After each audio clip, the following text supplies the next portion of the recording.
The São Paulo Grand Prix safety car restart turned into absolute carnage, and Oscar Piastri finds himself squarely in the spotlight for all the wrong reasons. The McLaren driver was running fourth at the restart but saw an opportunity to challenge Mercedes Andrea Kimi Antonelli and Ferrari's Charles Leclerc for second place. Piastri got alongside both drivers in what appeared to be an aggressive move, but at the last moment, the Australian backed out of the pass, leaving himself with nowhere to go and triggering a chain reaction that would have significant consequences. The incident forced Antonelli into Leclerc, which broke the Ferrari's suspension and brought an early end to the Scuderia's race. The stewards reviewed the incident and handed Piastri a 10-second time penalty, along with 2 penalty points for the collision, determining that he did not establish the required overlap prior to and at the apex, as his front axle was not alongside the mirror of car 12, Antonelli. Despite the penalty and the championship implications, Piastri made it clear he doesn't regret his attempt to pass, though he's now on the back foot to win his maiden title with just 3 rounds remaining in the season. The championship battle within McLaren has intensified dramatically, with Lando Norris now holding a 24-point advantage over his teammate Oscar Piastri. Norris has been nothing short of flawless across the last 2 rounds in Mexico and Brazil, scoring a maximum 58 points to Piastri's 20, which enabled him to overtake his teammate in the standings. When asked about his secret to success, Norris kept it simple and direct. Just ignore everyone that talks crap about you. Yeah, just focus on yourself, and you know the team McLaren are doing an amazing job giving me a great car. The British driver's mentality of shutting out the naysayers has clearly paid dividends as he's taken control of the fight for the title. However, the battle between the 2 McLaren drivers hasn't been without controversy, particularly from Piastri's home nation of Australia, where rising chatter suggests the team would prefer a British world champion in Norris and that it's being engineered behind the scenes. McLaren boss Andrea Stella has firmly dismissed these accusations of favoritism, making his position crystal clear in a chat with the official podcast Beyond the Grid. The Italian team principal compared his relationship with his drivers to that of a parent, stating, "When you are in my role is like when you are 2 sons and somebody says like which one is your preferred son? Yeah, but they are my 2 sons. How can you say which one is the preferred one?" So sometimes when I hear or read some comments of this kind, I find them really very superficial.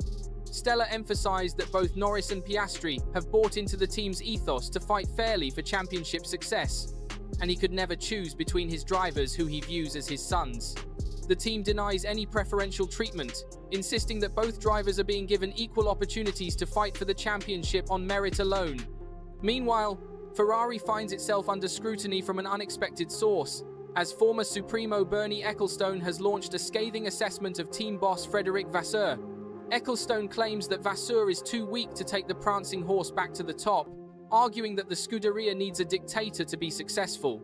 Vasseur, who joined Ferrari in 2023, has endured a tough year at the Red Team, with no Grand Prix wins, and mid-season calls that the Frenchman should be sacked just before he was resigned on a multi-year deal.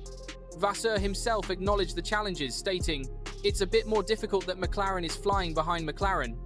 We are fighting with Mercedes and Red Bull, and they are dominating." While Vasseur has been a cooling balm on the Scuderia's passionate workforce, Ecclestone believes Maranello needs exactly the opposite, pointing to the issue of all Italians having a say on what's right and wrong within the team structure. The reigning F1 world champion Max Verstappen may now be a distant hope for a 5th consecutive crown following a tough weekend in Brazil, but the Dutchman is experiencing a renewed sense of happiness at a rejigged Red Bull. Verstappen sits 49 points behind standings leader McLaren's Lando Norris with just 3 races to go, making his championship defense extremely difficult. However, Dutch journalist Eric van Haren told the official podcast F1 Nation that the world champion has had the joy brought back to his razor-sharp racing. Van Haren explained, "To feel and see that Verstappen is really happy with Maxis, the new team principal, and the way he works with his engineering background, the way he talks with him, the setup change they made, the philosophy change they made, but also, the new floor in Monza was a good one in the good direction, and that was already planned months before, so when Christian Horner was there, so it's not only about Maxis, but for sure he did a great job in his first months." The combination of a new team principal with an engineering-focused approach, better communication, setup and philosophy changes, plus the new floor from Monza has transformed Verstappen's demeanor and performance. F1 design legend Adrian Newey is allegedly orchestrating a major reorganization of Aston Martin's technical team following his first 6 months in the role, with 7 people either gone or in the process of leaving the team. Aston Martin has made plenty of changes in the uncompetitive aftermath of its successful 2023 season, with technical director Dan Fallows and performance director Tom McCullough both departing. Newey's feedback has triggered even more moves, with aero director Eric Blandin, a high-profile recruit from Mercedes, already out the door along with chief designer Akio Haga, who is understood to have left. Despite the exodus, the Green Squad is still flush with talent, including its engine guru team boss Andy Cowell, engineering veteran Bob Bell, and Enrico Cardiel, fresh from Ferrari, who is now chief technical officer. Former Alpine race driver Jack Doohan could be on his way to Japan next year, with the young Australian said to be considering his racing options in the wake of Franco Colapinto's 2026 confirmation. Doohan was replaced by Colapinto from Imola, following 7 starts for the squad, 6 in 2025, in which he failed to score points and crashed the car in Australia and Japan, blotting his record.